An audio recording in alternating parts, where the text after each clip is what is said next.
ఒకటి 100 ఒకటి 60 ఒకటి 30 ఫలించెను. కనుక ఫలాలు 3 ఫలించినాయి. ఒకటేమో ఎంత ఫలించిందంట? 100 100కి 100 పాళ్ళు. రెండోది ఒకటి 60 అన్నీ మంచి నేలలోనే పడ్డాయి. అన్ని విత్తనాలు మంచి నేలలోనే పడ్డాయి. కానీ ఒక విత్తనము ఎలా పడిందట? 100 పండింది. 100 ఫలాలు కనబడుతున్నాయి అందులో. అది చెట్టు అయిన తర్వాత, అది ఫలించిన తర్వాత దాంట్లో 100 ఫలాలు కనబడు. రెండో విత్తనం పడితే ఒకటి 60, మూడోది ఎంతట 30. అంటే 100, 60, 30. కనుక ఇవి ఎలా అర్థమవుతాయి? ఇప్పుడు మామిడి పూల సీజన్ కదా, ఆ చెట్టుని బట్టి మనకు అర్థమైంది. కొన్నిసార్లు బాగా పండుతాయి, కొన్నిసార్లు అల్పంగా పండుతాయి. అయితే ఆత్మీయ జీవితంలో కూడా దేవుడు మన నుండి ఫలాలు కోరుతాడు. మనం ఫలించాలనేది ఆయన యొక్క ఉద్దేశం. మీరు వెళ్ళి ఫలించుటకు, మీ ఫలము నిలిచిండటకు నేను మిమ్మల్ని ఏర్పాటు చేసుకున్నాను అంటాడు యోహాను సువార్త 15వ అధ్యాయం. అయితే దేవుడు ఆశించిన ఫలాలు ఎందుకు మనలో ఉండట్లేదు అంటే ఎక్కడో పొరపాటు జరుగుతుంది. ఇదే మాట నేను చూపిస్తాను. చూడండి, మత్తయి సువార్తలో 7వ అధ్యాయానికి వద్దాం. మత్తయి సువార్త 7:16 వచనం చదువుదామా? మత్తయి సువార్త 7:16 అందరము కలిసి మాట చదవాలి.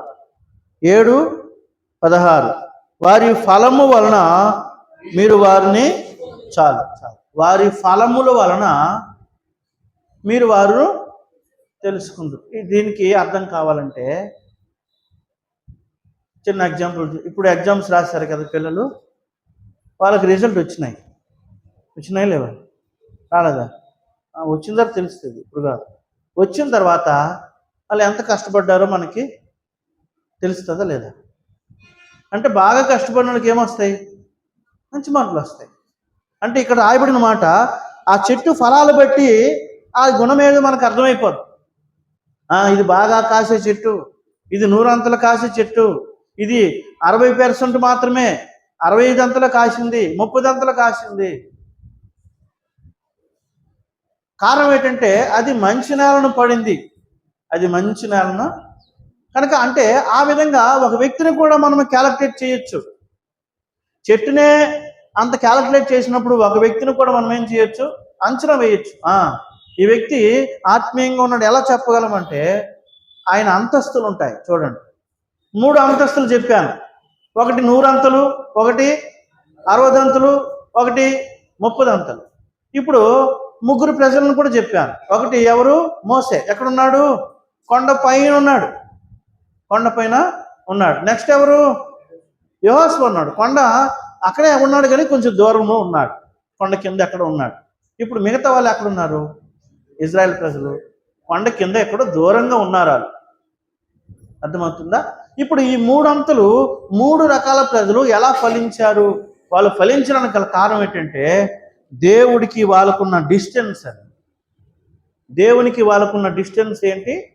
ఆ గ్యాప్ ఏదైతే ఉందో అర్థమవుతుంది. మోసే ఎక్కడున్నాడట? చదువుదాము. మొట్టమొదట 100 ఫలించిన మోసే 100 ఫలించిన మోసే ఎలా ఉన్నాడు? చదువుదాము ఒకసారి. 24:12 నిర్గమకాండము 24:12 వచనం. 24:12 అందరం కలిసి చదవాలి. అప్పుడు యెహోవా మోసేతో ఇట్లనెను, నీవు కొండ ఎక్కి నా యొద్దకు వచ్చి అచ్చట ఉండుము. నీవు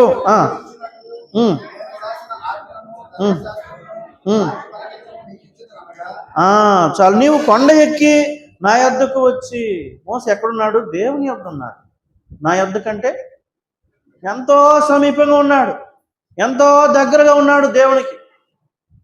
అందుకే మోసే జీవితంలో 100 ఫలాలు కనబడ్డాయి. ఈరోజు నీ జీవితంలో మంచి నెలలోనే ఉన్నావు, దేవుని మందిరానికి వస్తున్నావు, కానీ దేవుడికి నీకు ఆ డిస్టెన్స్ ఎంత ఉంది? ఎంత దూరం ఉంది దేవుడికి నీకు? ఒకప్పుడు మనం దూరస్తున్నాం. ఇప్పుడు క్రీస్తు యేసు ద్వారా మనల్ని ఏం చేశాడు? దేవుడు సమీపస్తులకు చేశాడు. అలాగా సమీపంగా ఉండాల్సినటువంటి మనమే ఏం చేస్తున్నాము? దూరము దూరము దూరము దూరం అయిపోతున్నాం. ఎంత విచారము! మరి ఫలాలు ఎలా దొరుకుతాయి? దేవుని మందిరానికి, వాక్యానికి, ప్రార్థనకి, దేవుని సన్నిధి దూరంగా ఉంటే ఫలాలు ఎలా వస్తాయి? రావు కదా. ఇందాక చెప్పాను, పిండి కొద్దే రొట్టె, చదువు కొద్దే మార్కులు, చదువు కొద్దే. నువ్వు చదివితే బాగా కష్టపడితే ఎందుకు నీకు రావు? వస్తాయి. కొంతమంది అలా చెప్పరు, నేను బాగా రాశాను డాడీ, ఆడే తప్పుదిద్దాను అంట. ఎవరి మీద? మేసర్ మీద చెప్పొచ్చా? ఏమో కొన్నిసార్లు అలా జరగొచ్చేమో, కానీ అన్నిసార్లు అలా జరిగి ప్రతిసారి నువ్వు బాగా చదువు, మంచి దేవుడు మంచిస్తాడు. అందుకే దాని ఫలాలు బట్టి ఆ చెట్టు ఎలాంటిది చెప్పొచ్చు అంట. అలాగే క్రైస్తవ జీవితం కూడా నీ జీవితాన్ని బట్టి నీవు ఎలాంటి వాడవో, నీకుండే ఆ ఫలాలను బట్టి నువ్వు ఎలాంటి వాడవో చెప్పొచ్చు. అలాగే మోసేని గురించి, మోసే 100 ఫలాల్లో గుంపులో ఉన్నాడు. ఎందుకంటే దేవునితో పాటు ఉన్నాడు కాబట్టి, దేవునికి దగ్గరగా ఉన్నాడు కాబట్టి. ఈరోజు మన జీవితంలో నువ్వు దేవునికి దగ్గరగా ఉండాలి. అక్కడ రాయబడింది చూడండి, నిర్గమకాండం 24:12 రాయబడిన మాట, అప్పుడు యెహోవా మోసేతో ఇట్లనెను, నీవు కొండ ఎక్కి నా యొద్దకు వచ్చి. అంటే దేవుని దగ్గర ఉన్నాడు. అంటే దేవుడు రోజు మోసేతో మాట్లాడుతున్నాడా? బైబిల్లో ఉంది, మోసేతో ముఖాముఖిగా మాట్లాడేవాడు దేవుడు. ఎలాగా అంటే మనం ఇప్పుడు ఎలాగున్నాం? ముఖాముఖిగా, ఎదురెదురుగా ఉన్నాం. ఎంత గొప్ప ఆధిక్యత! అందుకే మోసే గురించి దేవుడు ఏమన్నాడు? చదవండి, సంఖ్యాకాండంలో ఏమన్నాడు?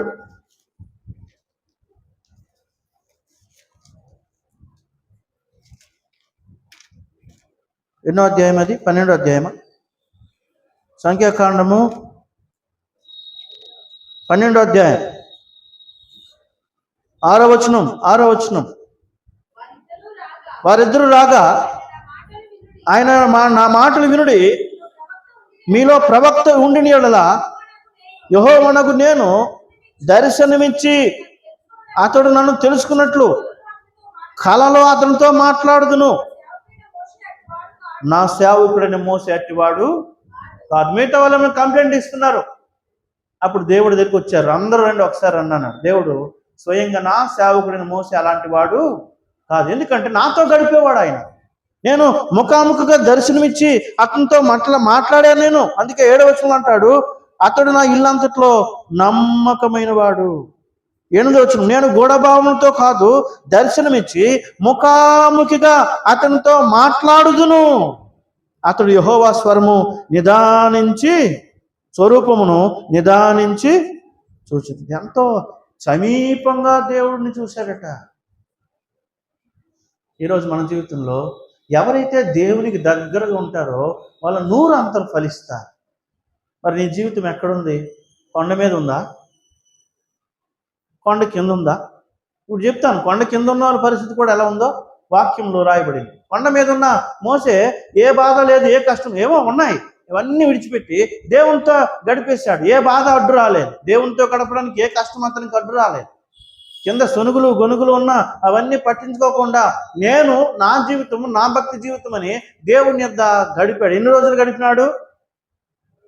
40 రాత్రులు 40 పగళ్ళు. అలా గడిపినందుకు దేవుడు అతనికి ఏమి ఇచ్చాడు చెప్పండి?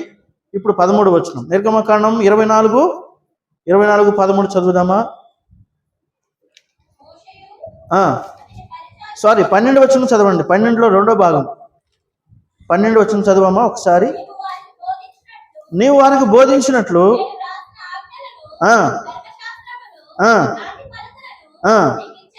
నీకు ఇచ్చేదనగా రాజ్య పలకలు దేవుడు ఇచ్చాడు.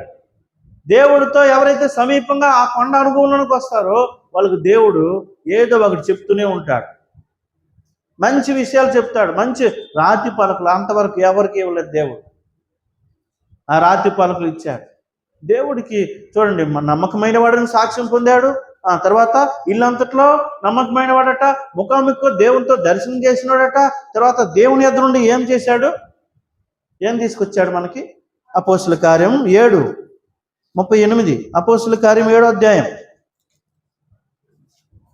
అపోస్తుల కార్యం 7వ అధ్యాయం 38 వచనం. సీనాయి పర్వతం మీద తనతో మాట్లాడిన దేవదూతతోనూ మన పితరులతోనూ అరణ్యములోని సంఘమందు ఉండి మనకిచ్చుటకు జీవవాక్యములను తీసుకుని వాడు ఇతడే. ఇతడంటే మోసే. మోసే అందుకంటాడు 37లో, నా వంటి ఒక ప్రవక్తను దేవుడు మీ సహోదరులలో మీకు పుట్టించును అని ఇజ్రాయేలుతో చెప్పిన మోసే ఇతడే. దేవుని గురించి చెప్పాడట. మోసే డైరెక్ట్గా యేసుప్రభు అనే ఒక వ్యక్తి వస్తాడు భూమి మీద కూడా ప్రవక్త రూపంలో చెప్పాడు. ఎంత అద్భుతం! అప్పటికి యేసుప్రభు లేడు. ఎంత మోసే ప్రవక్త, మోసే సామాన్యమైన వ్యక్తి కాదు. మనకి ఎందుకంటే దేవునితో పాటు కొండ మీద ఉన్నాడు కాబట్టి నూరంతల ఫలంలో ఈ వ్యక్తి ఉన్నాడు. నూరంతల ఫలం. అందుకే విశ్వాస విషయంలో కూడా గొప్పవాడే మోసే. హెబ్రీ పత్రిక 11:24 తర్వాత చదవండి. 24 26 వచ్చిన వరకు మోసే పెద్దవాడైనప్పుడు ఐగుప్తు ధనము కంటే అల్ప పాప భోగం అనుభవించడం కంటే దేవుని ప్రజలతో శ్రమ అనుభవించిన మేలని యోచించి అక్కడి నుంచి బయటకు వెళ్ళిపోయాడు. విశ్వాసం, ప్రార్థన జీవితం, నమ్మకత్వము, ఇవన్నీ దేవుని ఎదురు నుండి ఆ రాతి పలకలు ఇవన్నీ ఎలా దొరికాయంటే మోసేకి దేవునితో గడపడం బట్టి. ఎవరైతే దేవునితో గడుపుతారో, ప్రార్థనలో గడుపుతారో, దేవునికి సమీపంగా ఉంటారో అటువంటి సాక్ష్యం మోసేకి ఎలాగైతే దేవుడు సాక్ష్యం చెప్పాడో అటువంటి సాక్ష్యం దేవుడు నీ గురించి కూడా చెప్తాడు. అయితే మనకి దేవునికి ఎంత దూరము చెప్పండి? మనకు చాలాసార్లు, అందుకే అందులో చెప్పాను, మీరు దేవుణ్ణి ఆరాధిస్తున్నారు కానీ మీ హృదయం నాకు ఎలా ఉందట. దేవుడికి నువ్వు ఎంత దగ్గరగా ఉన్నావు, దేవుడికి నువ్వు దేవుడు మనకెంత దగ్గరగా ఉన్నాడు. అది కూడా ద్వితీయోపదేశం 4వ అధ్యాయం 7వ వచనంలో, ఎవరు ఏ దేవుడు ఎవరికి అంత సమీపంగా లేడు, అంత సమీపంగా దేవుడు మనకుంటే మనం దేవునికి ఎంత సమీపంగా ఉన్నాం. ఎన్నోసార్లు గమనించండి, దేవునికి సమీపంగా ఉన్నామా? దేవునికి సమీపంగా ఉంటే ఎలా ఉంటుంది? నేను వైజాగ్లో ఉద్యోగం చేస్తున్నప్పుడు ప్రతి ఆదివారం పరిచర్యకి వచ్చేవాడు. ఉద్యోగం ఉంటూ కూడా పరిచర్యకి వెళ్ళేవాడు.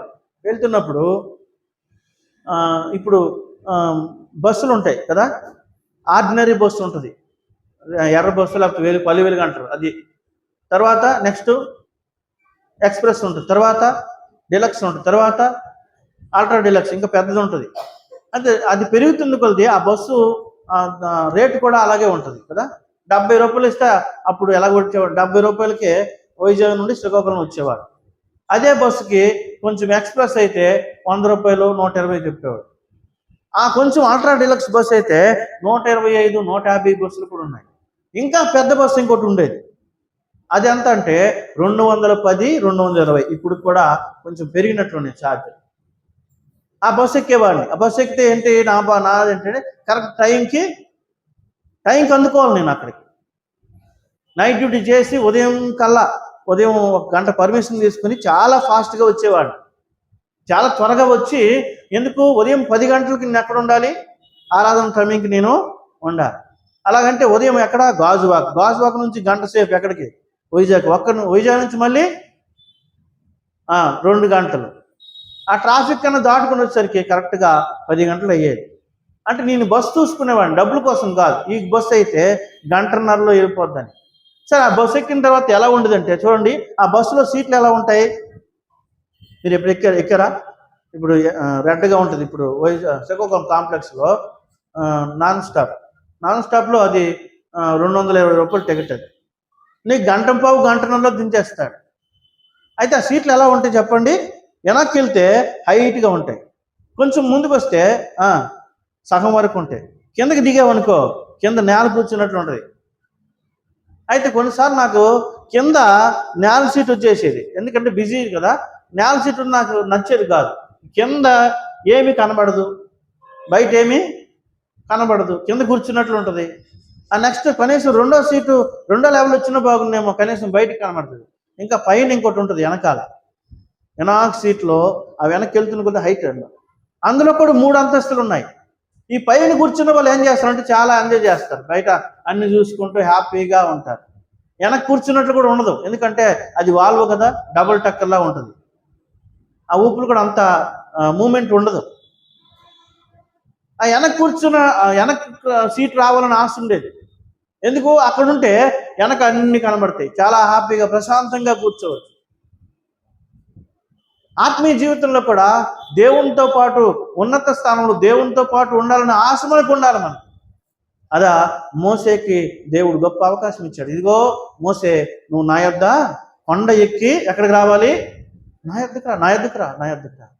ఇది మోసే పరిస్థితి. కొండ మీద ఉన్నటువంటి మోసే 100 అంతల ఫలాలు ఉన్నాయి. కొండ మీద ఉన్నటువంటి మోసే, దేవునితో ఉన్నటువంటి మోసే తన జీవితంలో నమ్మకంగా ఉన్నాడు. దేవుని చేత నమ్మకమైన వాడని, తన ఇల్లంతట్లో నమ్మకమైన వాడని సాక్ష్యం పొందాడు. అంతేకాదు జీవవాక్యం తీసుకొచ్చాడు, మనకు అందించాడు మోసే ధర్మశాస్త్రాన్ని. ఇలా ఎన్నో సంగతులు మోసే గురించి ఉన్నాయి. అది 100 అంతల ఫలం. ఎవరిది? 100 అంతల ఫలం ఎవరు? మోసే. ఎందుకంటే దేవునితో పాటు ఉండేవాళ్ళు. దేవునితో పాటు ఉండేవాళ్ళు ఎప్పుడు కూడా 100 అంతల ఫలం కనబడుతుంది. అయితే ఈరోజు మనలో ఫలాలు ఎందుకు లేవంటే దేవునికి మనకి ఆ డిస్టెన్స్ అనేది పెరిగిపోతుంది. మొదట్లో చాలా ఆసక్తిగా ఉన్నాం, చాలా ఆసక్తి కనబరిచే వాళ్ళం దేవుని మందిరం అంటే. రోజులు గడిచిన కొద్దీ దేవునికి మనకేమవుతుందంటే డిస్టెన్స్ పెరిగిపోతుంది. డిస్టెన్స్ పెరిగితే ఏమవుద్ది? ఆత్మీయతలో కూడా ఏమవుతుంది? అలా అలా అలా అలా కొంచెం కొంచెం అలాగా ఒక దినాన దేవుణ్ణి విడిచిపెట్టే ప్రమాదం కూడా ఉంది. ఎందుకంటే హెబ్రీ పత్రికలో అంటాడు, ఈ చివరి దినాల్లో ఎలాంటి ప్రజలు వస్తారట, ఎలాంటి స్టేజ్లోకి వెళ్ళిపోతారు. చూడండి, హెబ్రీలకు రాసిన పత్రిక 2వ అధ్యాయం, హెబ్రీ పత్రిక 3వ అధ్యాయం, క్షమించండి 2 కాదు 3వ అధ్యాయం 12వ వచనం. సహోదరులారా, జీవము గల దేవుని విడిచిపోవునట్టి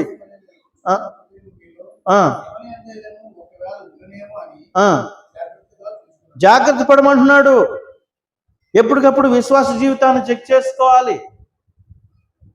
మనం ఎప్పటికప్పుడు బీపీలు చెక్ చేస్తామా, షుగర్ చెక్ చేస్తాం. ఎందుకు? నా హెల్త్ స్టేటస్ ఎలా ఉందని. ఈవెన్ కంపెనీలో ఉద్యోగం చేసిన వాళ్ళకి 6 నెలలకు ఒకసారి చెక్ చేస్తారు. అలాగే ఆత్మీయ జీవితంలో నా విశ్వాస జీవితం ఎలా ఉంది, మనం ఏం చేయాలి? చెక్ చేసుకోవాలా వద్దా? కొరింథీ పత్రిక, మొదటి కొరింథీ పత్రిక 15వ అధ్యాయం అనుకుంటా, చదువుదాము ఒకసారి. కొరింథీలు రాసిన మొదటి పత్రిక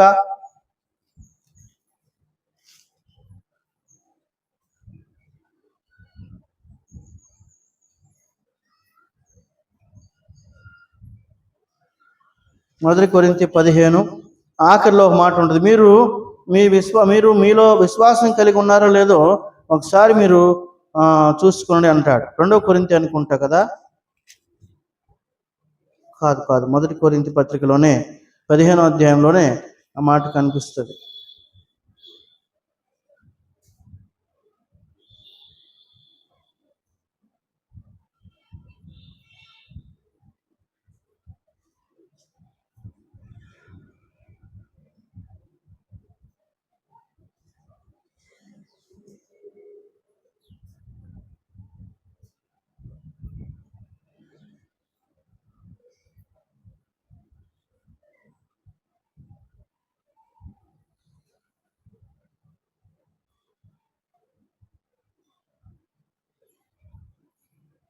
సరే, ఇక్కడ అపోస్తలుడైన పౌలు సంఘంతో చెప్తూ అక్కడ అంటాడు, మీరు విశ్వాసం కలిగి ఉన్నారో లేరో మీకు మీరే పరీక్షించుకోండి అంటాడు.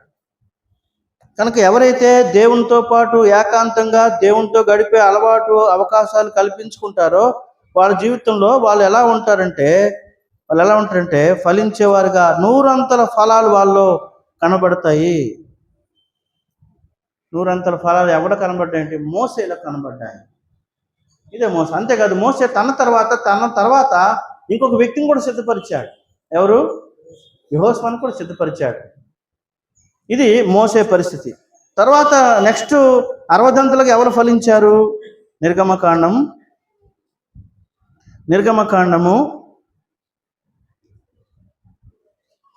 24:13 వచనం. మోసేయు అతని పరిచారకుడైన యెహోషువయు లేచిరి. మోసే దేవుని కొండ మీదకి ఎక్కాడు. ఆ, ఆ, ఆ, ఆ, మీతో ఉన్నారు.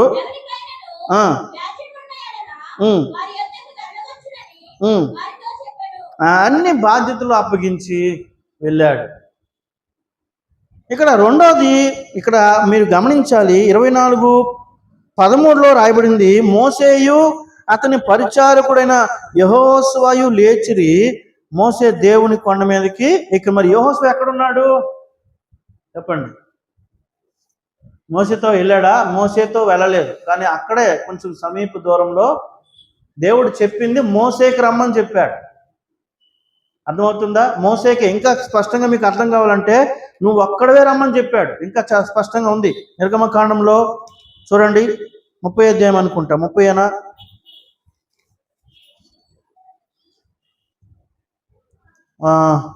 చూడండి.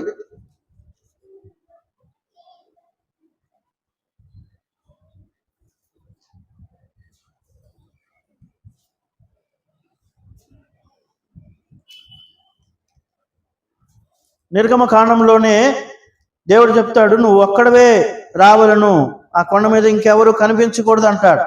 సరే, ఇప్పుడు మోసే ఒక్కడే పైకి వెళ్తే ఇప్పుడు యెహోషువ ఎక్కడున్నాడు? అక్కడే కొంచెం సమీపంలో ఉన్నాడు, అంటే కొంచెం దూరంలో ఉన్నాడు. ఇప్పుడు ఈ వ్యక్తిని మనం ఎలా ఆలోచన చేయాలంటే 60 ఫలించాడు. ఈ వ్యక్తి కూడా ఫలించాడా? ఎవరు? యెహోషువ కూడా ఫలించాడా? ఫలించాడండి, ఫలించాడు. ఎలా ఫలించాడు చదువుదాం. అది కూడా 60 ఫలించాడు. నిర్గమకాండము 33:11.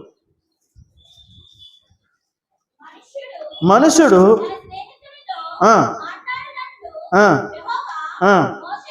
మోసేతో ముఖాముఖిగా మాట్లాడుచుండెను.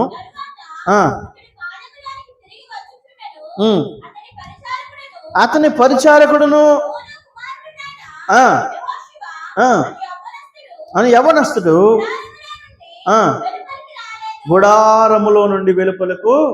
అంటే యెహోషువ పరిచర్య అంతా గుడారం లోపల ఉన్న పరిచర్య.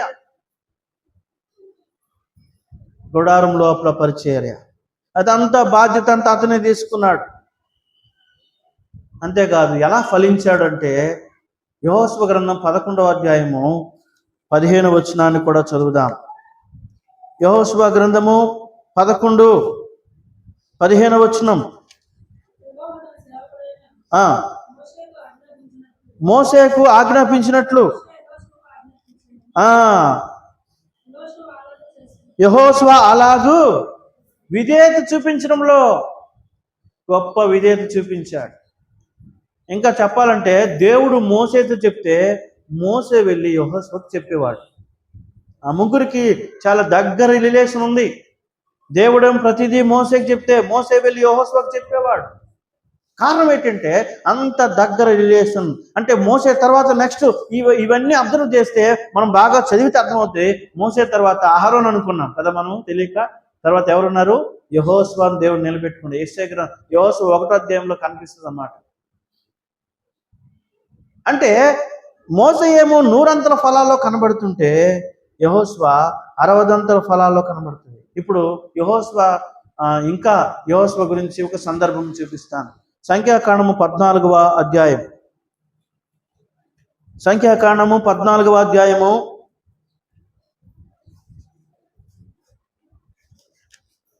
14:8 వచనం చదువుదాం. 8, 9 వచనాలు. చేర్చి పాలు తేనెలు ప్రవహించే దేశము,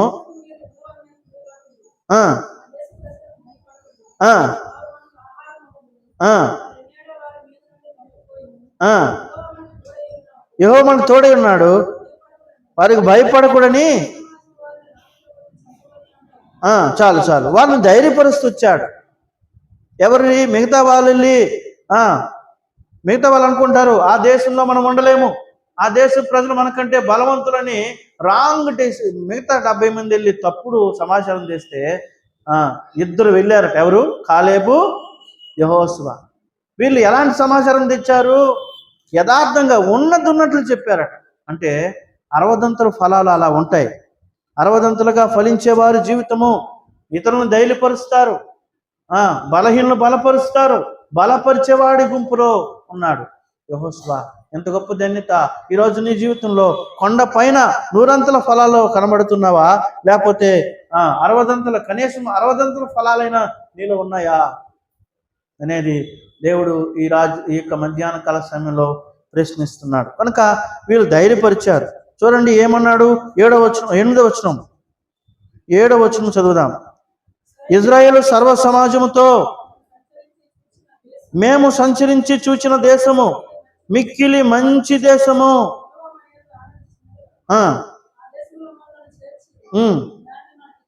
అది మనకిస్తాడు. అది మంచి దేశము, అది మనకిస్తాడు. అది పాలు తేనెలు ప్రవహించని పాజిటివ్ ఆలోచనతో చెప్పాడు. ఎందుకంటే చూసింది అదే, యాజ్గా చూసింది చెప్పాడు. కనుక గమనించండి, ఆ డిస్టెన్స్, దేవుడికి మనకు ఉన్నటువంటి డిస్టెన్స్ని బట్టి మన ఫలాలు కనబడతాయి. ఇప్పుడు ఉందండి, కొన్ని చెట్లు చూడండి కలకలలాడుతాయి, బాగా మంచి ఫలాలు వస్తాయి. అంటే అతని దగ్గర ఎక్కడో నీటి కాలువ ఎక్కడ ఉంటుంది, ఆ లోపల నుండి నీరు అండుతూ ఉంటుంది. అర్థమవుతుందా? అలాగే ఆత్మీయ జీవితంలో దేవుడికి నువ్వు సమీపంగా ఉంటే నీవు కూడా అలాగే ఫలించగలిగే ఆ కృప దేవుడు మనకి ఇస్తాడు. యెహోషువ అయితే ఇందాక సాక్ష్యం కూడా చెప్పాం యెహోషువ గురించి. 80 సంవత్సరాలు అయిందట. 80 సంవత్సరాలప్పుడు కూడా ఏమంటున్నాడు, 14:10 ఏమన్నాడు? యెహోషువ 14:10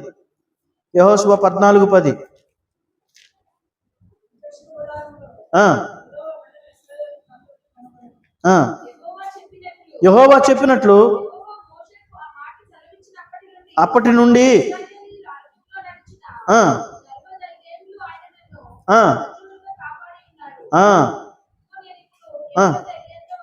అంటే సాక్ష్యం చెప్తున్నాడు. మోసే తర్వాత యెహోషువ తన జీవితంలో అట్టి ఫలాలు కలిగినటువంటి వ్యక్తిగా ఉన్నాడు. ఈరోజు మన జీవితంలో దేవునితో మనకి సంబంధం ఎలాంటిది? మన డిస్టెన్స్. చివరికి యెహోషువ ఏమన్నాడు తెలుసా? ఫైనల్ డిసిజన్ ఒకటి అన్నాడు, నేను నా ఇంటి వారము, చెప్పండి, యెహోవానే. 24 యెహోషువ గ్రంథం 24:15 ఫైనల్గా తన కుటుంబంతో కూడా ఈ మాట అంటాడు. ఒక డిసిజన్ చెప్పాడు. 15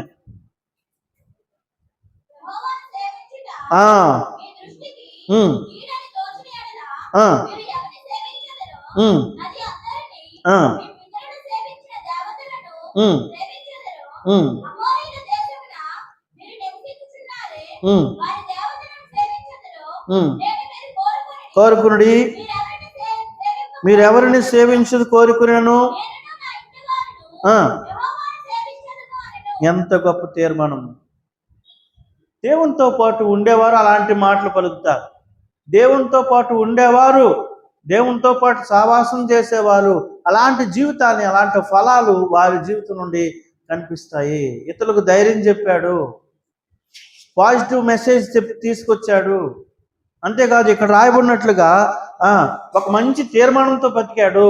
గుడారంలో ఒక సీక్రెట్గా తను చూపించుకోలేదు. కానీ మోసే చనిపోయిన తర్వాత తెలిసింది నెక్స్ట్ యెహోషువ నడిపించాలని.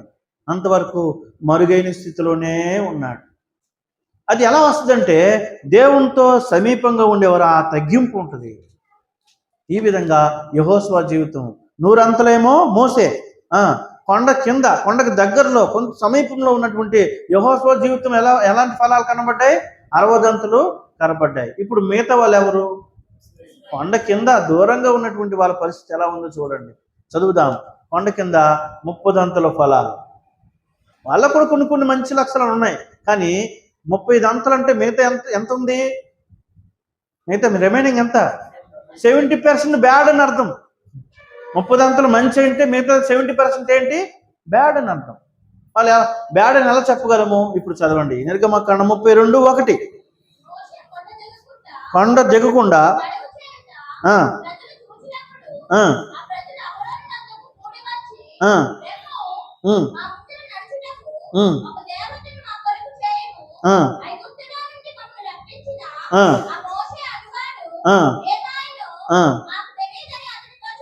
ఎంత దారుణము!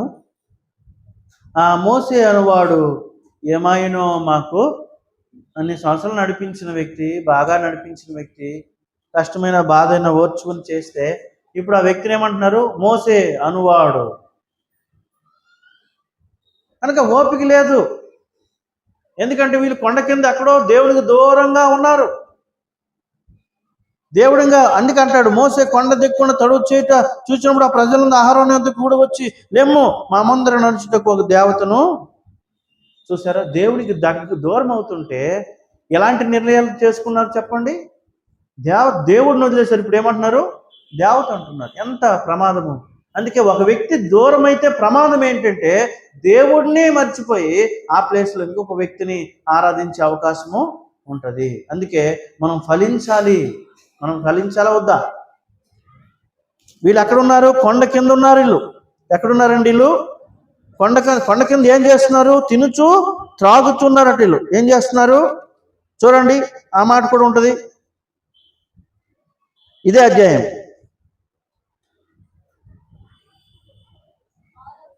అమ్మ చదువు 6వ వచనం. మరునాడు ఉదయమును లేచి దహన బలులను తినుటకును తాగుటకును. అదే తింటున్నారట, చెప్పండి, ఆడుతున్నారట, మళ్ళీ తింటున్నారట, మళ్ళీ తాగింది తినేది జరిగిపోయినంత మళ్ళీ ఇది వాళ్ళ పరిస్థితి. ఎక్కడున్నారు వీళ్ళు? కొండ కింద. మొదట ఏమన్నారు? ఆ మోసే అనువాడు ఏమైపోయాడు? ఆ సేవకుడు వెళ్ళిపోయాడు. అంటే అర్థం చేసుకోలేకపోయారు అక్కడ.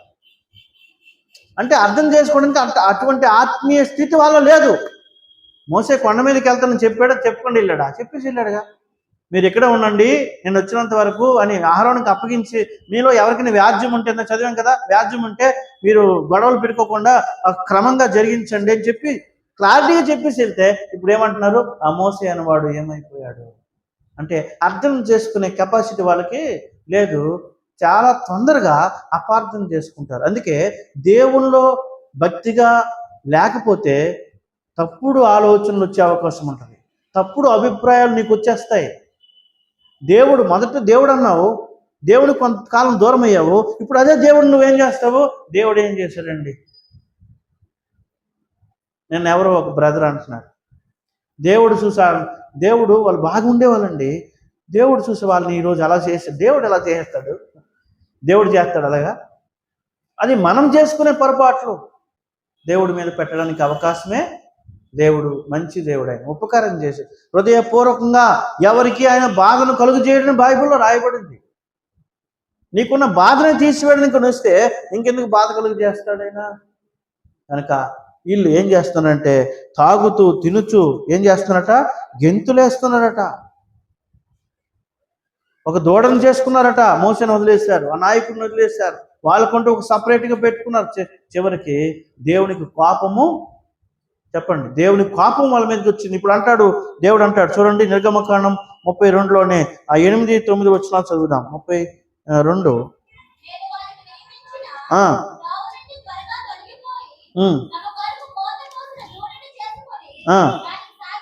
దానికి సాగిలపడి బలి అర్పించి, ఓయి ఇజ్రాయేలు,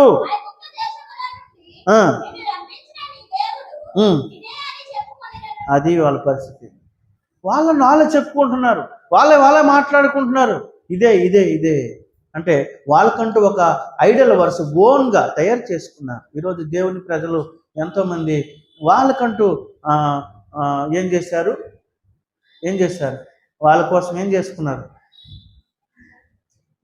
ఇలాగే ఈ ప్రాసెస్ ప్రకారం వచ్చింది. ఇన్ని విగ్రహాలు, ఇన్ని దేవతలు ఎక్కడి నుంచి వచ్చినంటే వాళ్ళు నిలబెట్టుకున్నారు.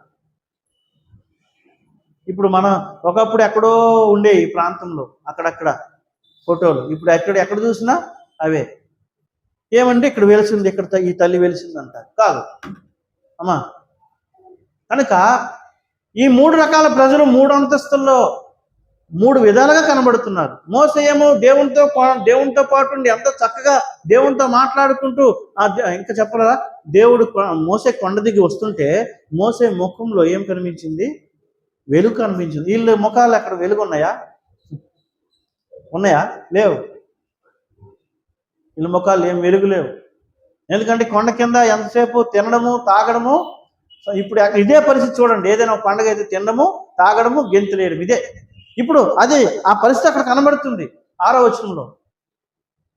ఇప్పుడు మోసేని నిందిస్తున్నారు అంటే వాళ్ళ మైండ్ సెట్ మారిపోయింది. దేవునికి దూరంగా ఉన్నారు కాబట్టి వాళ్ళ మైండ్ సెట్ మారిపోయింది. ఒకప్పుడు అదే వాళ్ళే ఏమన్నారు, యెహోవాయే దేవుడు అనలేదా? నిర్గమకాండం 15వ అధ్యాయంలో నీ ఒంటి వాడని వాళ్ళే పాట పాడలేదు కదా. మొదట వర్తమానం చూసాం, వాళ్ళు పాట పాడలేదా? పాడారు. యెహోవా నా బలమా అని పాట పాడారు వాళ్ళు.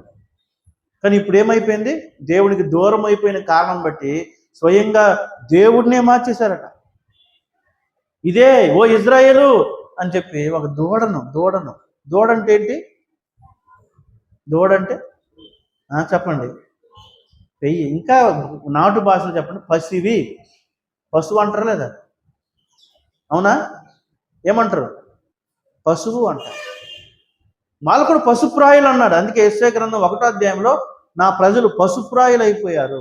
పశుప్రాయులు అంటే ఆ పశువుకి ఆలోచన ఉంటుందా? ఉండదు. దానికి ఆత్మ ఉంటుందా? ఉండదు. రోడ్డు మీద వెళ్ళిపోతే హలో సైడ్ ప్లీజ్ అంటే వెళ్తుందా? వెళ్ళదు. దానికి తెలియదు సైడ్ ప్లీజ్ అంటే. పక్కకి వెళ్ళంటే దానికి ఒక దెబ్బ పడితే దానికి ఒక భాష అంటే పక్కకి వెళ్తుంది. అంటే దేవుడికి అంటే మనిషికి పశువులకి వ్యత్యాసం ఉంది. కానీ దేవుడు తన ప్రజల్ని కొన్నిసార్లు అన్నాడు పశుప్రాయులైపోయారు. ఎందుకంటే వాళ్ళు ఆ దూడను చేసుకున్నారు. కనుక ఈ 3 రకాల ప్రజలు 3 అంతల పరిస్థితిలో ఉన్నారు. అందుకే ఇప్పుడు చదువుదాం మత్తయి సువార్త 13వ అధ్యాయం.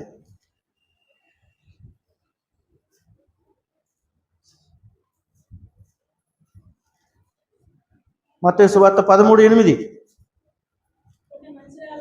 కొన్ని మంచి నేలను పడి ఒకటి 100 అంతలుగా ఫలించిందట. ఒకటేమో చెప్పండి 60 ఇంకొకటి నేను అర్థమవుతుందా మీకు? ఒకటి 100 ఫలించింది, ఇంకొకటి 60, మూడోది ఎవరు 30. ఈ 3 గుంపులో మొదటి గుంపులో ఎవరున్నారు? 100 ఫలింపులు ఎవరున్నారు? మోసే ఉన్నాడు. ఎందుకంటే దేవునితో డైరెక్ట్గా దేవుని దగ్గర ఉన్నాడు, దేవునితో మాట్లాడుతున్నాడు, దేవుని దగ్గర మంచి సాక్ష్యం పొందాడు. రెండో గుంపు ఎవరు? యెహోషువ. ఎందుకంటే ఆ కొండకి కొంచెం సమీపంలోనే. ఎందుకంటే మోసే ఎప్పుడు దిగి వస్తారు కనిపెట్టుకోవాలి. ఈయన మోసే కొరకు కనిపెట్టుకోవాలి. పరిచర్య చేశాడు, లోపల ఉన్నాడు, ధైర్యంగా ఉన్నాడు. ఎన్నో సంగతులు మనం చూసాం. నిండు మనసు కలిగినటువంటి వాడు కాలేబు, అతను కూడా నిండు మనసుతో అనుసరించాడు. ఇంకా ఇప్పుడు 3వ గుంపు ఎవరు? ఇజ్రాయెల్. వాళ్ళ పరిస్థితి ఎలా ఉంది? తింటున్నారు, తాగుతున్నారు, గెంతులేస్తున్నారు. అంటే విచ్చలవిడితనం అయిపోయింది. ఇంకా నాకు ఆహారం కూడా ఆకలేకపోయాడు వాళ్ళు. ఇంకా విచ్చలవిడి అంటే ఏంటి? ఇంకెలాగైనా జీవించవచ్చు, ఇంకెలాగైనా బతకొచ్చు అనే ఆ స్థాయిలోనికి వచ్చేస్తే దేవుడు బాధపడ్డా. ఇంకా చెప్పనా, దేవుడిని మర్చిపోయారట. 106వ కీర్తన చివరిగా ఈ మాట చూసి మనం ముందుకెళ్తాం. 106వ కీర్తన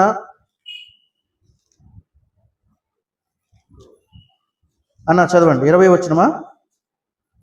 106వ కీర్తన 19 నుండి చదువుదాము.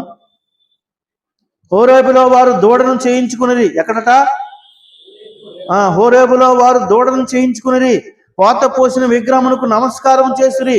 తమ మహిమాస్పదమును గడ్డి మేసే ఎద్దు రూపానికి మార్చుకున్నాడట. తర్వాత ఐగుప్తులో గొప్ప కార్యమును, ఆము దేశంలో ఆశ్చర్య కార్యమును, ఎర్ర సముద్రం నుండి భయం పుట్టించు క్రియలను చేసిన తన రక్షకుడైన దేవుణ్ణి మరిచిపోయి. ఇదే ఫైనల్ స్టేజ్. దేవునికి దూరం అయిపోయే వారి స్టేజ్ పరిస్థితి చివరికి ఏమైపోతారు? దేవుణ్ణే మర్చిపోతారు. ఆ మోసే అనువాడు ఏమైనో అన్నారు. సరే మోసేని అన్నారు, పక్కన పెట్టే. ఇప్పుడు దేవుడిని ఏమన్నారు? మర్చిపోయారు. దేవుడిని మార్చేశారట. ఎంత ప్రమాదం చూడండి. దేవునికి దూరం అయితే అంత ప్రమాదం. దేవునికి దగ్గరుంటే 100 ఫలాలను ఫలిస్తావు. నీ జీవితం ఇప్పుడు ఏ గుంపులో ఉంది? 100 ఫలంలో ఉందా? 60 ఫలంలో ఉందా? లేకపోతే పూర్తిగా 30 లీస్ట్ అనమాట. మిగతా 70